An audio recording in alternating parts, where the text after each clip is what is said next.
while they set up, I'm just going to warn you, I'm going to rage a little bit today. Great. I promise I won't get you well, actually, I can't promise. You see this freaking paper, man? A Time to Remember? Yeah. You got to be kidding me. No, it's ridiculous how they're painting this picture. Was it 5 years? Yeah, but you know what? It was a fake BS narrative, and that's what we have to talk about today, because I promise what I say will, you know what? Let's just do this. You guys ready? Good to go? What's going on, guys? Time for another episode of Law Enforcement Today. I'm here with my co-host. You go. Lieutenant Ryan Shea. Been in law enforcement for 13 years, and you know, this show has really given me the opportunity to give a law enforcement perspective to a lot of things that isn't covered well in the media. And this show today is going to give me an opportunity to rage a little bit. I am so sick and tired of this false narrative that's out there. So we've got a couple of guests coming on the show today. We have a guy, Daniel Bowen, who wrote a great book that's got some really cool interest for you guys. And then we have Curt Lawless from St. Louis, who is involved, officer-involved shooting, sold down the river. And Curt, did you actually spend money on this propaganda piece of paper today? No, I sold from a restaurant. Good, I'm glad you sold $2.50 for this garbage. A Time to Remember. Events planned for the anniversary of Michael Brown's death. They are making this guy out like a martyr. What it really should say is, how about we remember a criminal? The Ferguson riots were based on a false narrative. And yet we are celebrating a criminal instead of celebrating the men and women who every single day go out there and are serving and protecting our community. And what's happening, man? We see what happened in New York City with the officer who was just sold down the river by the commissioner.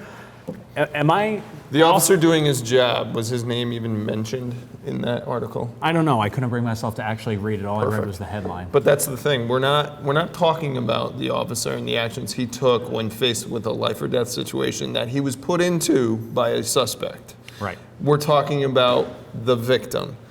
Well, who's the victim in this? Is it the person who took actions that resulted in his death because he put a law enforcement officer in a situation where he felt that using lethal force was necessary in order to end the threat against him? Or are we talking about a senseless murder? Or are we talking about all of the officers who stood on the front line and had lug nuts and bottles of urine thrown at their heads? I mean, this newspaper, like many media outlets that are out there today, sadly, and I'm sorry to put you on the spot because I understand as a public information officer, you have to work with these clowns. Well, thank God not these clowns. But they might as well rename this media outlet to St. Louis Post Police-Hating Propaganda Dispatch. This is the same media outlet that shared a live stream of an officer being murdered. How do we even begin to take these shills seriously at this point? We've discussed some of the issues with the media and the way that they have portrayed law enforcement, and I think it plays into a lot of things that are going on with the public's perception of what law enforcement does and what law enforcement is. We're out there every day putting our lives on the line for the men and women living in the United States of America. And when we get painted like this, 5 years ago, painted in a picture where an officer using lethal force, which he was put into that situation by this suspect, is now portrayed as a murderer. And I think that's a rhetoric that's going around each and every time a law enforcement officer uses lethal force. So case in point, Mississippi. We have an officer who just had to take out a threat. A guy pulled a gun on him. He switched from his taser to his pistol, shot him, killed him. Body cam footage caught it all. Clean shoot, like no ifs, ands, or buts, no question about it. Now you have the aldermen in that city who are demanding that he be fired, who are saying, we bought those body cams, we should have control over the investigation, we get access to that because we own those. And now as a result, you have the victim, this poor, sweet, innocent kid who, of course, the media is not sharing the pictures of him waving his 9 all over Instagram. We're not sharing those. We're sharing pictures of him when he was in 7th grade as an honor student. But now you have that kid's family have put out an active threat on that police officer to the point where there is 24/7 protection of his home, and his daughter is sleeping surrounded by bulletproof vests because of crap like this. This is why we have these threats. This is why the politics of it are now changing, so that we're demanding that officers who had to do their job are being terminated. New York, another great example. I'm going to let you and Kirk talk about that. We will. Welcome back. I'm here talking with Curt Lawless. Curt, you did 28 years on the job, retired in 2009, correct? 2012. 2012. I'm off the job, yeah. Now, you had a 28-year-long career. Yes. And in that career, you saw a lot of things. I've seen just about everything you could imagine. So talk to me about, how your career came to a close and the things you went through. When I first came on the job, I started out as a patrolman. They asked me to jump into the SWAT team. I did that for a while. I went to the detective bureau pretty quick. I spent 14 years as a detective, 2 years undercover narcotics in a multi-jurisdictional task force. So in and out of a suit, back in the bag. FTO, a field training officer. In 2009, I was an FTO, but I didn't have a trainee with me, and I jumped a radio call for a possible burglary in progress. And I was close. We have the computer terminals with the maps. I'm like, I'm as close as the next guy. It was a Sunday night.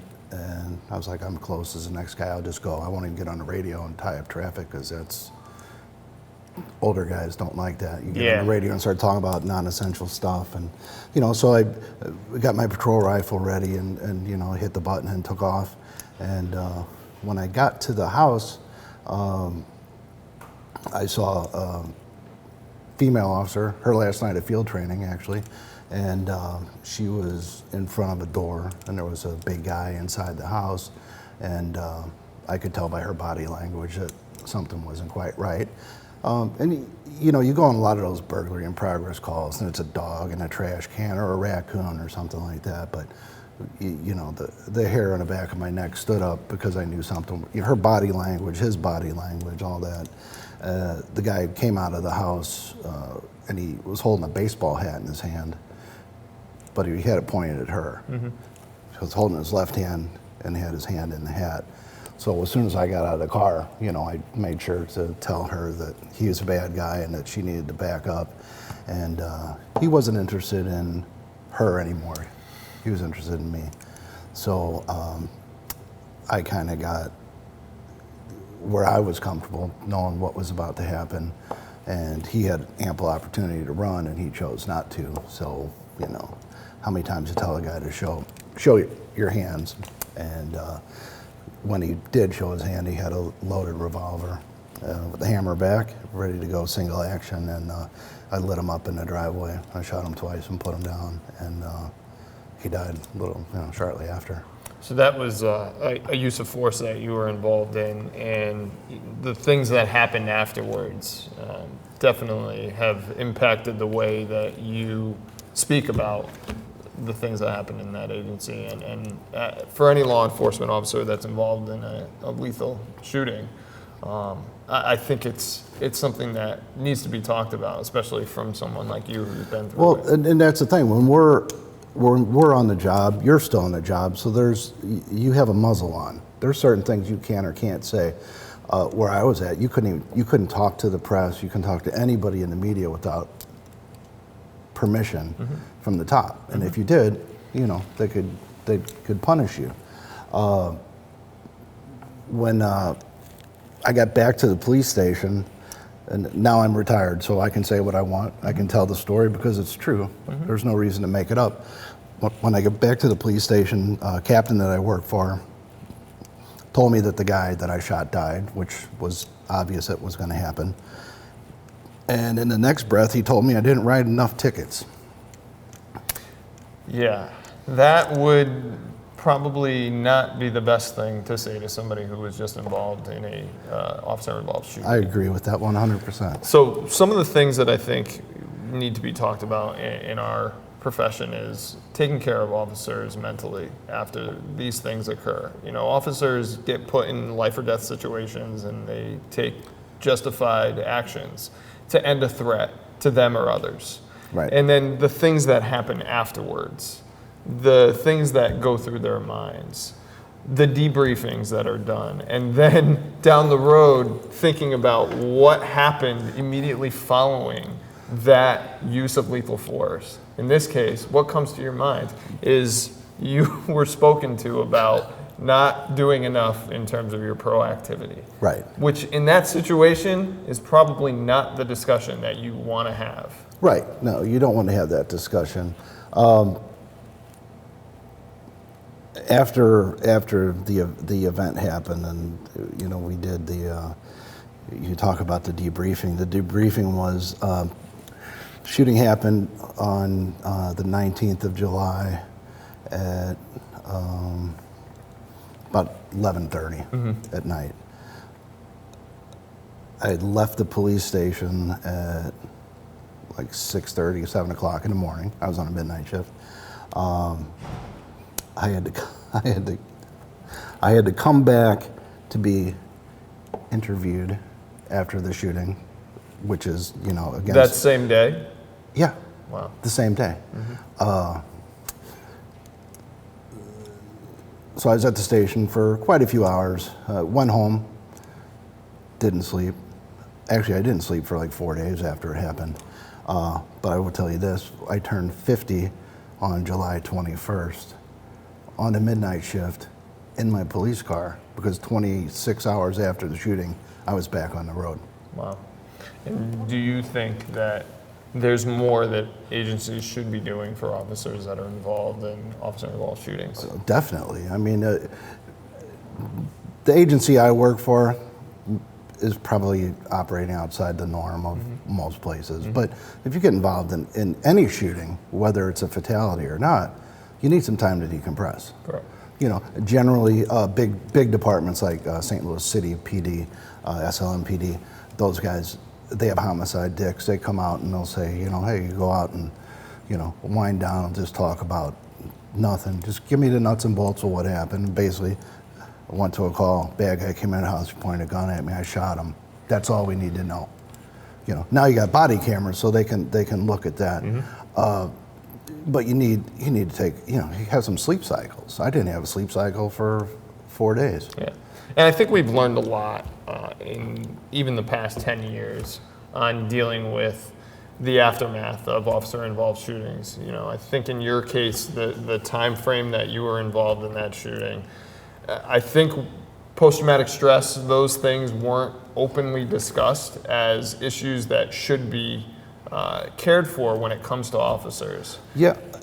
Today, I think we're doing a better job in law enforcement. However, there are still agencies and still pockets out there that don't have those discussions and don't prepare for those things. And I think it's really important, no matter the size of your agency, to have those discussions and make sure that if you do have an officer that's involved in a shooting, you're prepared for how you're going to care for that officer afterwards. Yeah, I agree. In 2009, it wasn't forbidden. I mean, I came on the job a long time ago, back when tasers were made out of wood. 2009, everybody knew what PTSD was, but you didn't say it because the guys that I knew when I first came on the job, the real old timers, you didn't talk about stuff. You went to the whiskey wall or wherever, and you know, you drank it away or you did whatever. So I kind of fell into the trap thinking that, you know, it's 2009. It's not witchcraft. It's, you know, I need some help. Yep. And now I think we're doing a better job with getting officers to that help and doing it in the way where they can maintain their positions as law enforcement officers. Oh, definitely. You know, Connecticut has done a really good job with understanding that officers that go through stressful situations and situations that affect them mentally need to be provided the help to get through that and to maintain their composure as law enforcement officers so that they can do the job effectively.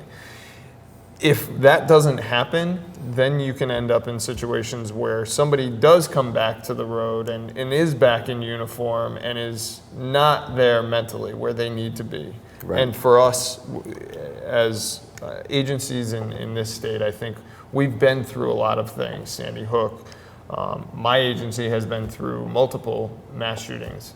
And we look at things a little bit differently because of that history.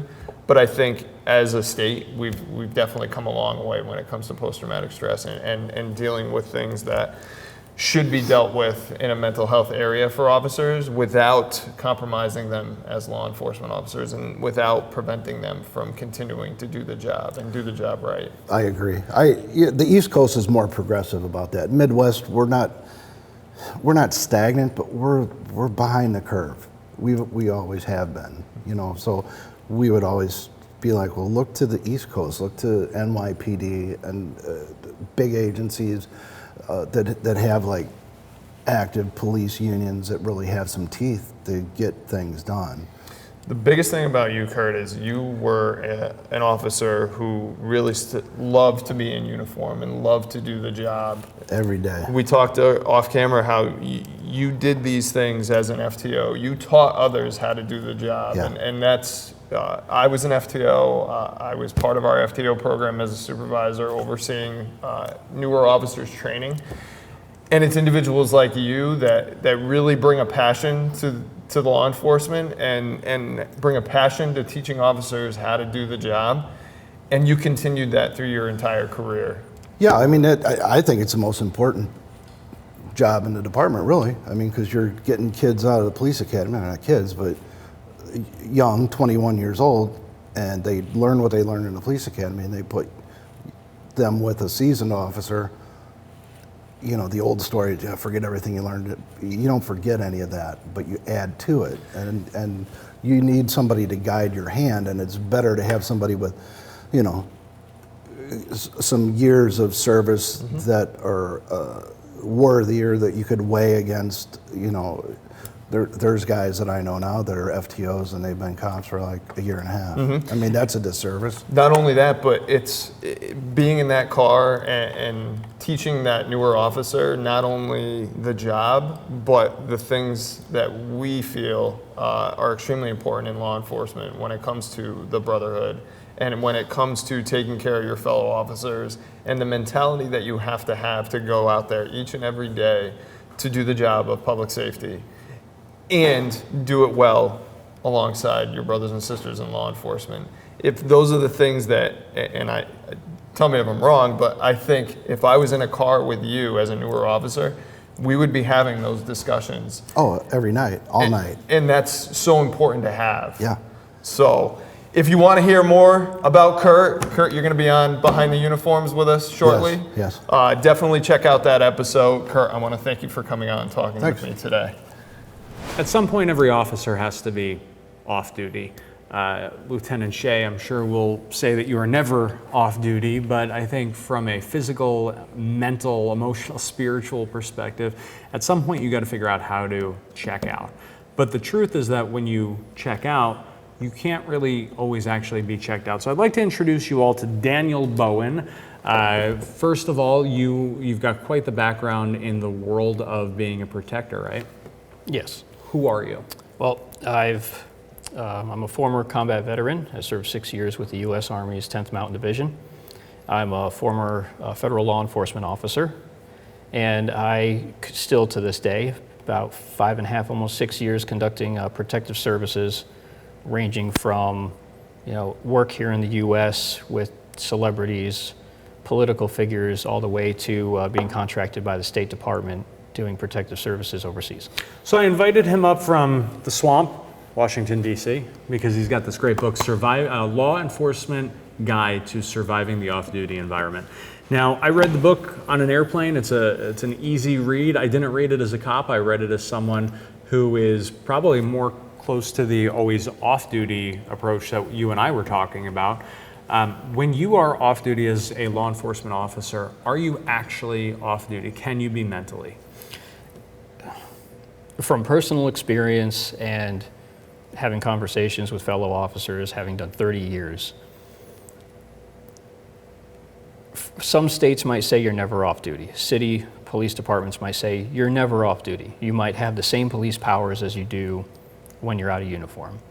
However, mentally, you cannot carry that on-duty mentality all the time. You'll burn yourself out. You'll drain yourself to no tomorrow. But some of those skills that you've honed over the years, I have to imagine, travel into surviving off duty. We see attacks on law enforcement across the United States right now happening almost daily, and it's not just guys who are on duty, it's off duty as well. So why'd you write the book? Well, I wrote the book to try to narrow the gap between how we carry ourselves and the training that's provided for an on-duty mentality and the mentality in that relaxed environment when we're off the clock. You know, when we get out of that uniform at the end of the day, we hang it up, we might throw it in the trunk, we drive home. You go out to dinner with your wife, your kids, you travel on vacation a couple states away. The last thing you're thinking about is pulling somebody over or running a traffic stop or conducting a field interview, wondering if that person's, gonna do something to hurt you or somebody else. You don't have a radio on your ear, waiting to get the next call. So you are very much in a much more relaxed environment, but that doesn't mean the threats just stop because you're not in uniform. So I wrote this guide to help narrow the gaps and help officers better understand their place when they're out of uniform and things they could do and training that they could actually find for themselves or that the department could provide to help them survive when they're off the clock. I mean, what use is your officers if you could train them to work on duty, but they can't survive to come in the next day? One of the things that I think is great about this book is that it doesn't just apply to law enforcement. So a few weeks ago, there was the California Highway Patrol officer who was killed. Now, when that shootout happened, one of the things that went sort of underreported from our perspective is that, bullets were flying everywhere. Traffic was stopped. One of those bullets went through the windshield of a woman's car. She had her 6-year-old twins in the car. The guy who was behind them heard them screaming. He was a retired Marine. He got out, he rushed them off to safety and saved them. The beauty of this book is that it's simple, everyday recommendations that you don't have to be in law enforcement. You could be an emergency responder, you could be a veteran, you can be active military, you can be just a patriotic American who wants to protect your family and others around you, and there's a little bit of something for everybody in here. Absolutely, very much so. How can people buy the book? Well, they could go online to Survive OD LLC, and you could buy the book directly. And if departments or anyone wish to buy it in bulk, you could say, they could go to mascotbooks.com, and that's where the publisher does all their mass production for the book and sales. We have a series outside of this show called Behind the Uniforms, and Daniel talks a little bit more about his background, his time overseas in Afghanistan, and a little bit more on his why. So if you aren't following the Behind the Uniform series on letunity.com, check it out. Brother, thanks for coming out. No, thank you very much. I Nice appreciate job. it. I'm really glad you did that interview because I had some time to go chill out a little bit. Cool off a little bit. Oh my God. It's tough. It's a frustrating time for I think many of us in law enforcement. You look at the things that are coming out in the media and the situations that we get put in and how the media portrays us, it causes, I think, more of the problems. I don't know how you do it every single day. I don't know how any Ellie does it right now where listen, even sitting here, you have to sort of bite your tongue to a certain degree. Anyone in law enforcement does. You know how I do it? I know that I got into this job for the right reason. I got into this job to ensure public safety, to live a life of public service, and do everything I can to make the lives of the individuals that are in my jurisdiction and in my state and in my country better. And regardless of what gets portrayed in the media in terms of law enforcement, I know each and every day I go out there and I do a job. And that job is ensuring public safety and working with my community. And I think a lot of us in law enforcement, that's the reason why we got into this. And as much as the media wants to paint us in a bad light, we're still gonna go out there and do our job. And this is why I have a wall full of whiskey and can be the voice that a lot of these guys can't be. I have to imagine, Lieutenant, that the forced silence the fact that you guys don't have the First Amendment like everybody does, right? There are some things that you can and can't say publicly because you have to remain neutral. You have to remain unbiased. I have to imagine that for a lot of these guys that we've met, it has to contribute to post-traumatic stress. When you are bottling up frustration and stress and anger, you are being attacked in the media every single day. There are threats out on your family, and you can't say anything about it. I have to imagine that starts to take a toll over time. It could, but I think, we go back to the integrity that we have, the things that we do in our job to maintain that integrity, and the things that we do in our job to maintain public trust. And we get that there's opinions on both sides. But the fact of the matter is we have to go out there and be that law enforcement portrayal that I think the public needs. And for us to have those varying opinions on the things that get said about us, like I said, we do this for the right reason. We do this to ensure public safety and be progressive parts of our community that we don't see otherwise.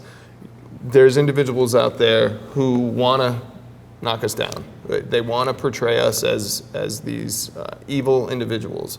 But the fact of the matter is we're out there fighting evil every day. We're out there to do everything we can to make people's lives better and to ensure their safety so that they can live their lives. It's sort of like the movies with Batman, right? There are times where the public perception of Batman is changed to believe that he's a bad guy, and yet every single day, despite what people think, he's going out there trying to protect people, trying to save lives. Listen, if you want to take an analogy and put law enforcement with Batman, I'm good. I'm good with that. Hey, quick shout out to Brandon Smithley over at Jody's Meats, our favorite beef jerky, and they were actually the ones who paid to fly Mr. Lawless out here. So big shout out to them for supporting these guys. Today we leave you once again, as with every episode, with the faces and the names of the officers that we've lost so far in 2019 killed in the line of duty. Shout out to Dave Bray, USA, for allowing us to use the song Last Call. Thank you all for watching. Thanks for sharing. God bless America.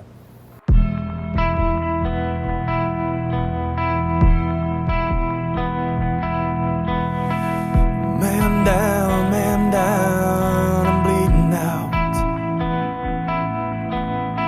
There's no time, so please hear me out. These are the last few words that I'd like to say to you all. This is my last call.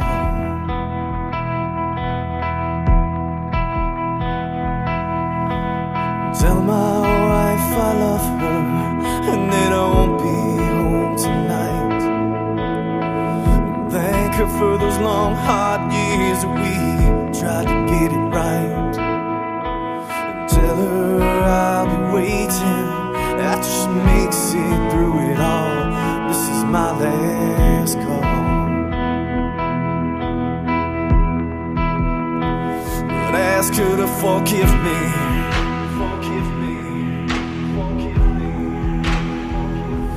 Tell her I'm sorry.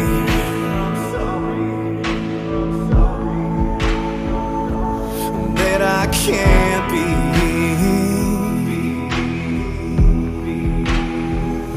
the man that she's gonna be.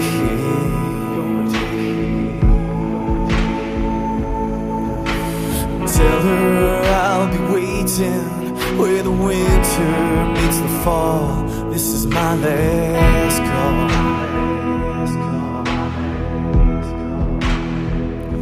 And tell my children that I love them.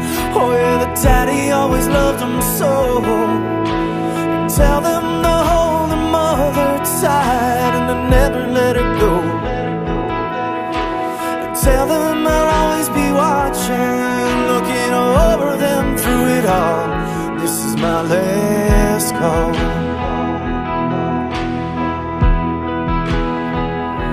But tell him to fight for me.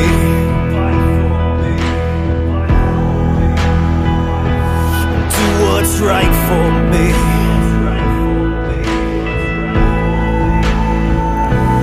Choose the light for me. But don't ever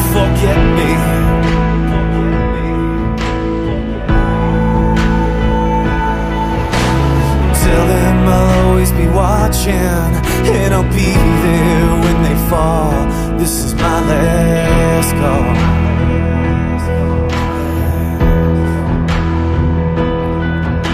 For those who served beside me and who held that thin blue line, stand tall, stand strong, and hold your head up high.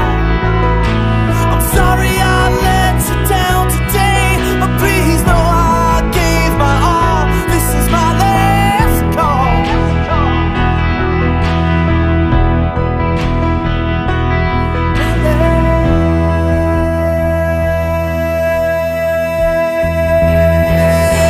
So raise a glass for me,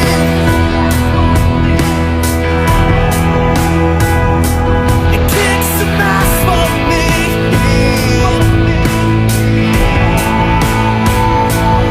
Ring a bell for me. Send 'em straight to hell for me.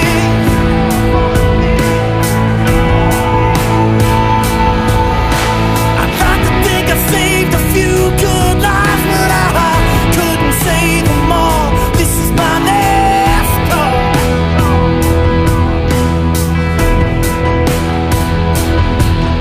Yeah, I'd like to think I saved a few good lives, but I couldn't save my own. This is my last call.